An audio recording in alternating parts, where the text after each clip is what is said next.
Hello नमस्कार प्यारे साथियों, अगर आप भी दोस्तों क्लास 12th में पढ़ते हो तो यह क्लास आपके लिए काफी ज्यादा इंपॉर्टेंट है, क्योंकि लेकर आ चुके प्यारे बच्चों 12th क्लास केमिस्ट्री का टॉप 70 VBI ऑब्जेक्टिव क्वेश्चन जो आपके परीक्षा के लिए काफी ज्यादा इंपॉर्टेंट है।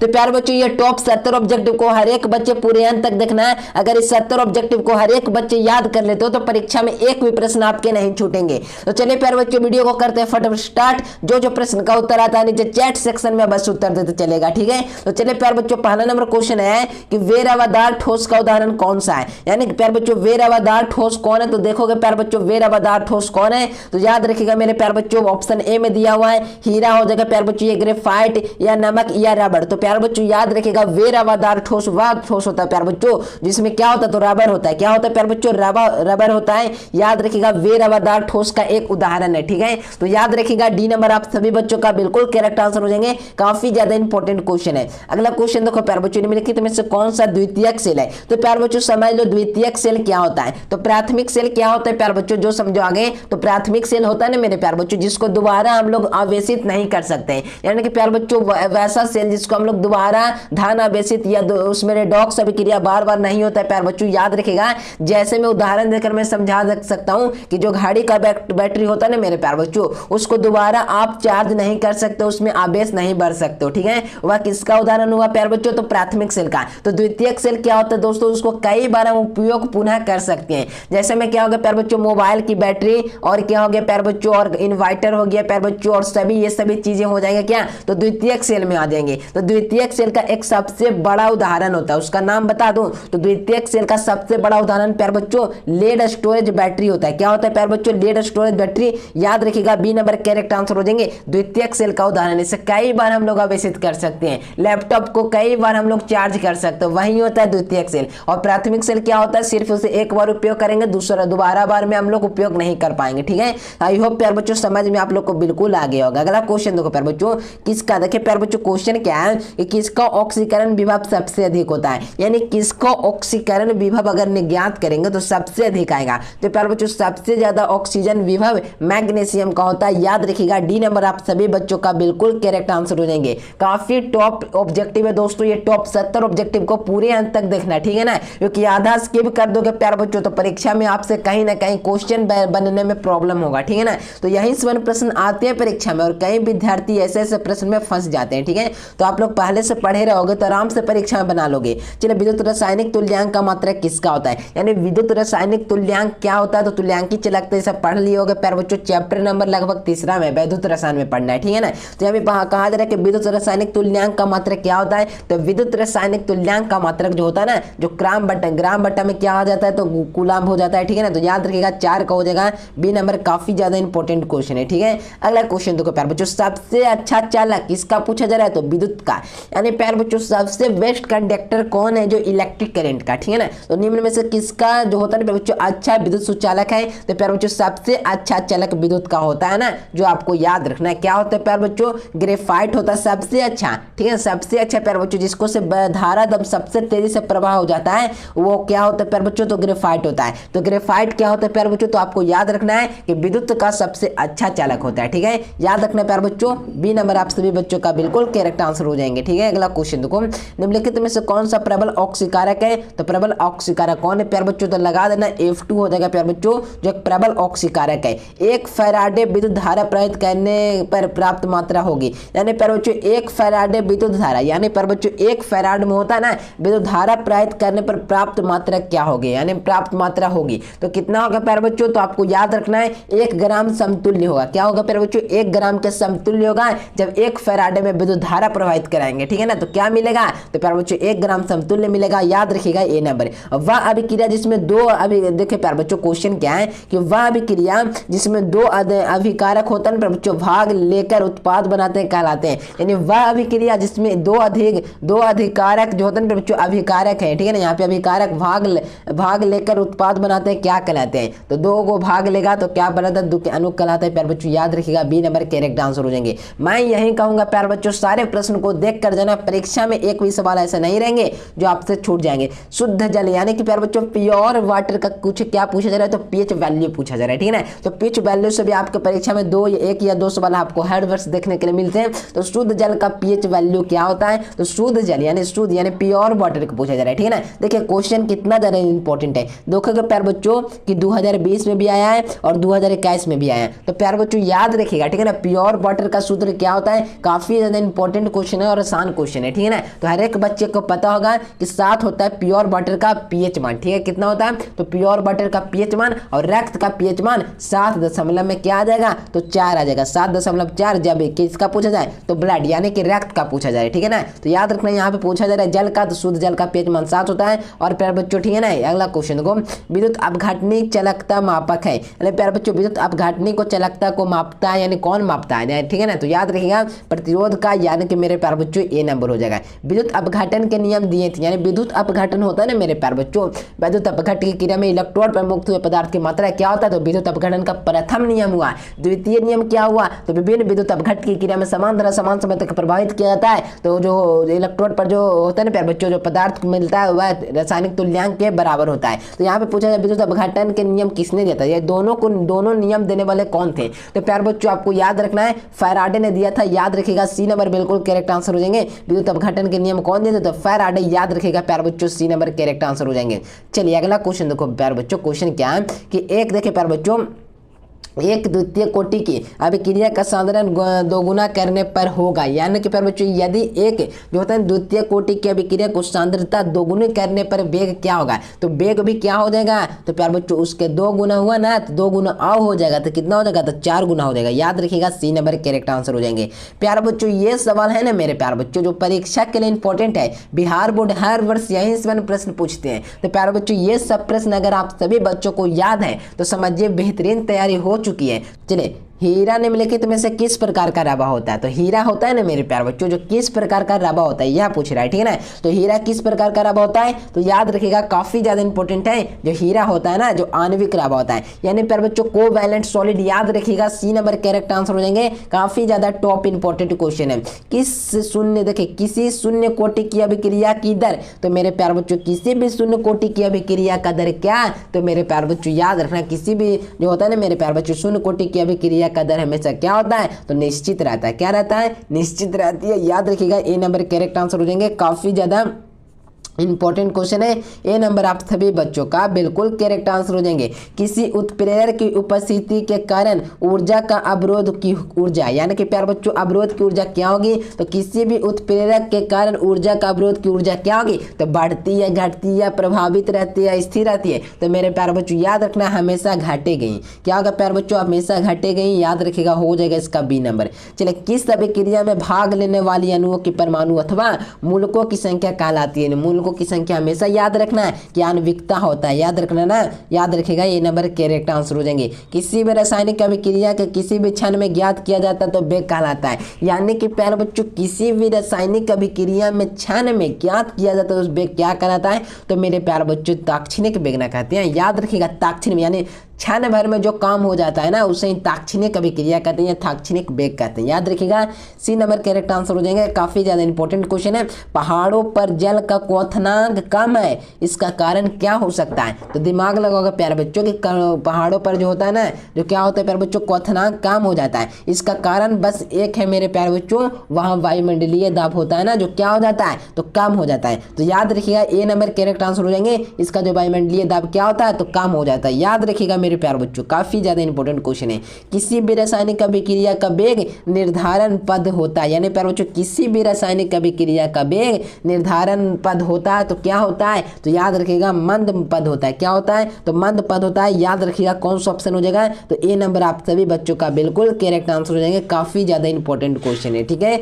रावा ठोस है, यानी रावा ठोस होता है ना मेरे प्यारे बच्चों, इसे क्रिस्टल भी कहते हैं। क्या कहते हैं, रवादार को क्या कहते हैं सर जी, तो याद रखिए क्रिस्टल इसे ही कहते हैं। तो रवादार ठोस है कह सकते हो, या रवादार ठोस क्या है, तो याद रखना क्रिस्टल ठोस क्या है या रवादार ठोस क्या है, दोनों एक क्वेश्चन है। तो याद रखना हीरा हो जाएगा मेरे प्यारे बच्चों। याद रखिएगा ये नंबर बिल्कुल करेक्ट आंसर हो जाएंगे। अगला क्वेश्चन की ओर बढ़ते हैं। घनाकार क्रिस्टल में विरवस्य जालकों की संख्या कितनी होती है, तो मेरे प्यारे बच्चों घनाकार क्रिस्टल में जो होता है ना जो विरवस्य जाल बालकों की संख्या 3 होती है। याद रखिएगा ये नंबर करेक्ट आंसर हो जाएंगे। काफी ज्यादा इंपॉर्टेंट क्वेश्चन है। वेरवादार ठोस का उदाहरण है मेरे प्यार बच्चों, वेरवादार ठोस का उदाहरण कौन है? तो याद रखिएगा वेरवादार ठोस का उदाहरण रबर है। क्या होता है? रबर है। सेम क्वेश्चन है, शुरू क्वेश्चन यही था, ठीक है। क्रिस्टलीय तंत्र की कुल संख्या होती है, यानी क्रिस्टलीय तंत्र की कुल संख्या कितनी होती है? तो मेरे प्यारे बच्चों याद कर लो, परीक्षा में चाहते हो बेहतरीन मार्क्स आए तो याद कर लो ये सारे प्रश्न को, कि ये सारे प्रश्न हर एग्जाम्स में पूछे जाते हैं और हर शिक्षक ये सारे प्रश्न पढ़ाते हैं। तो आपको क्या करना होगा? याद करना होगा। थोड़ा हट के भी क्वेश्चन है प्यारे बच्चों, जो हट के क्वेश्चन है जो आप लोग कभी नहीं पढ़े हो तो समझ लो वहीं परीक्षा में आएगा। लेकिन मेरे प्यारे बच्चों ऐसा बात नहीं है, 100% ये नहीं सही हो सकता है। लेकिन आपको याद रखना है कि जितना प्रश्न करा रहा हूँ सारे प्रश्न को याद रखना है, परीक्षा में टकराएंगे, ठीक है। तो इसका क्या हो जाएगा? तो ये हो जाएगा क्रिस्टल तंत्र में जो होता है ना, जो कितने प्रकार के होते हैं, तो क्रिस्टल तंत्र की कुल संख्या पूछा जाए तो 7 याद रखना है। ऐसे भी तो 7 ही होता है, ठीक है। अगला क्वेश्चन, निम्न में से विलयन के लिए कौन सा अनुसंख्यक गुणधर्म है? यानी कि मेरे बच्चों अनुसंख्यक गुण है, यानी प्यारे बच्चों निम्नलिखित में से विलयन के लिए कौन अनुसंख्यक गुण है? तो याद रखिएगा मेरे प्यारे बच्चों, हो जाएगा 24 का ऑप्शन नंबर ए परासरनम हो जाएगा मेरे प्यारे बच्चों। याद रखिएगा ये नंबर। निम्नलिखित में से कौन सा क्रिस्टलीय ठोस का उदाहरण है? अक्रिस्टलीय ठोस का उदाहरण कौन है? तो प्यारे बच्चों देखोगे ना तो अक्रिस्टलीय ठोस का उदाहरण कौन है? तो कांच होता है। क्या होता है मेरे प्यारे बच्चों? तो कांच होता है। याद रखिएगा परीक्षा के लिए काफी ज्यादा इंपॉर्टेंट है, तो याद रखिएगा सी नंबर हो जाएगा। HCP में इकाई से परमाणुओं की संख्या कितनी होती है? तो याद रखना मेरे प्यारे बच्चों क्या हो जाएगा? 26 का भी आप लोग को याद रखना है, 6 होती है, याद रखिएगा। चलिए, निम्नलिखित में से कौन सा बेरबादार ठोस है? तो बेरबादार ठोस कौन है मेरे प्यारे बच्चों? तो याद रखना बेरबादार ठोस होता है ना, जो कौन होता है? तो याद रखिएगा मेरे प्यारे बच्चों, क्वार्टर्ज गिलास पढ़े हो ना, एस जिसका सूत्र क्या होता है? तो SiO2 होता है मेरे प्यारे बच्चों क्वार्टर्ज गिलास का। तो याद रखना मेरे प्यारे बच्चों, बेरबादार ठोस होता है ना, जो क्वार्टर्ज गिलास होता है, ठीक है ना। याद रखिएगा बी नंबर।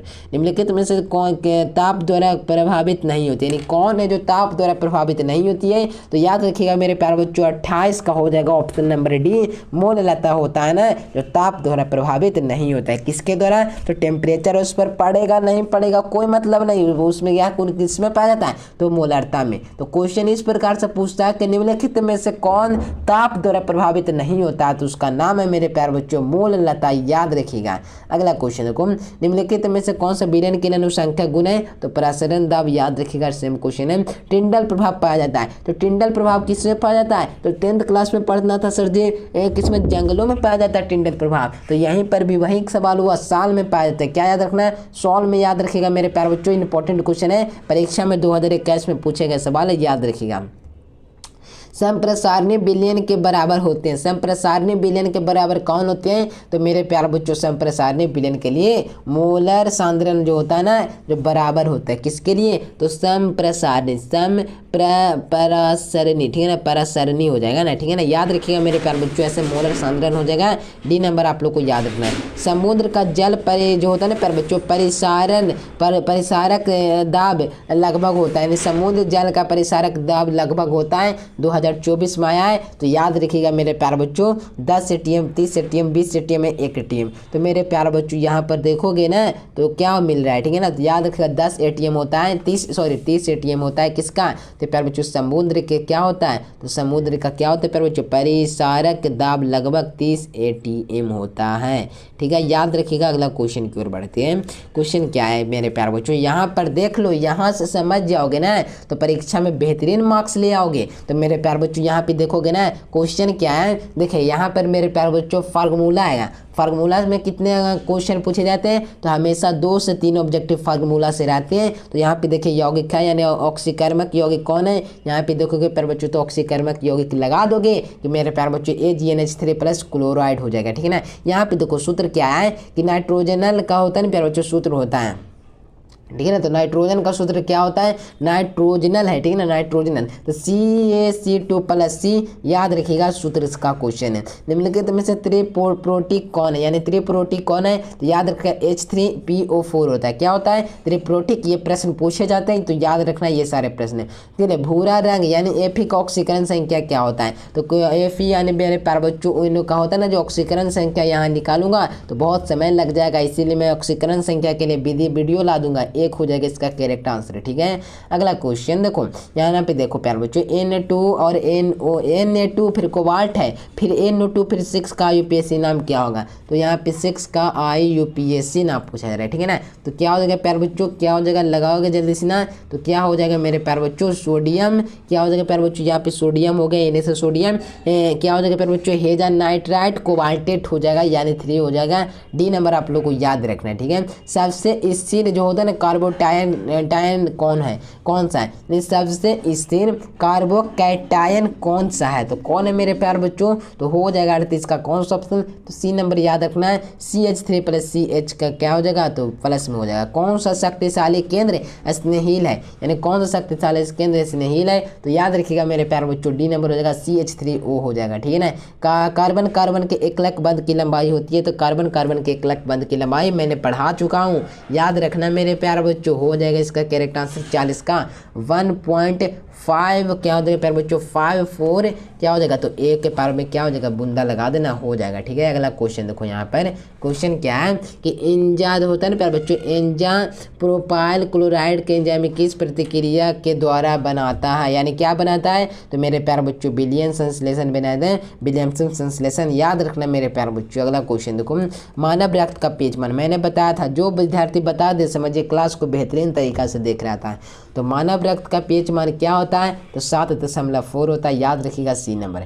चलिए अगला क्वेश्चन देखो कि 10 लीटर क्या है, तो 10 लीटर दशांश मोल है, तो 10m/10 के घोल के लिए शुद्ध की मात्रा होगी, तो शुद्ध की मात्रा क्या हो जाएगी? तो मेरे प्यारे बच्चों 01.0 मोल हो जाएगी। सी नंबर करेक्ट आंसर है। चलिए परस्पर जो होता है ना प्यारे बच्चों, क्रियाशील इलेक्ट्रोलाइट अमोनिया प्रतिक्रिया हल्का विक्षेप बनाता है, इसमें विक्षेप का अनुक्रम क्या होता है? ये क्वेश्चन तो उतना नहीं पूछता है, फिर भी आप लोग को याद रखना है कि हो जाएगा HgNH3 + क्लोराइड हो जाएगा। ठीक है, Cl2 हो जाएगा। ठीक है, निम्नलिखित में से कौन सा नेस्लर अभिकर्मक के साथ पीला भूरा अपक्षेप बनाता है? तो पीला भी कैसा कैसा कलर है, तो देखो मैं यहाँ पे कलर भी लगा देता हूँ।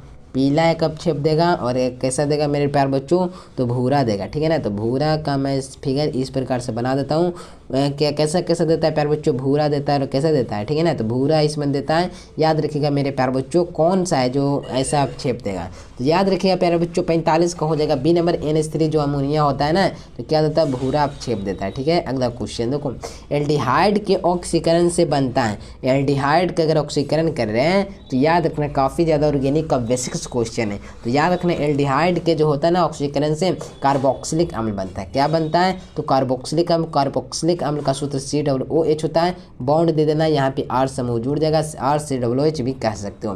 निम्नलिखित में से किसका हिमांक का अवनमन अधिकतम होता है? किसका हिमांक का अवनमन अधिकतम होता है? तो याद रखिएगा मेरे प्यारे बच्चों, हिमांक का अवनमन किसका अधिकतम होगा? तो मेरे प्यारे बच्चों याद रखिएगा 37 का हो जाएगा। कौन सा ऑप्शन? तो मेरे प्यारे बच्चों काफ़ी ज़्यादा इंपॉर्टेंट क्वेश्चन है, तो परीक्षा में आएंगे तो याद कर लेना। क्या करना है? याद कर लेना है। सॉरी, यहाँ पे 47 नंबर क्वेश्चन है मेरे प्यारे बच्चों, यहाँ पे 37 कौन लिखी जाए, 47 का हो जाएगा। ठीक है, इसका ए नंबर आप लोग को याद रखना है, K2SO4 हो जाएगा। ठीक है, अगला क्वेश्चन, निम्नलिखित में से कौन विलयन के अनुसंख्या गुणधर्म का उदाहरण है? तो विलयन के अनुसंख्या क्वथनांक का उन्नयन, मेरे प्यारे बच्चों काफ़ी ज़्यादा इंपॉर्टेंट क्वेश्चन है।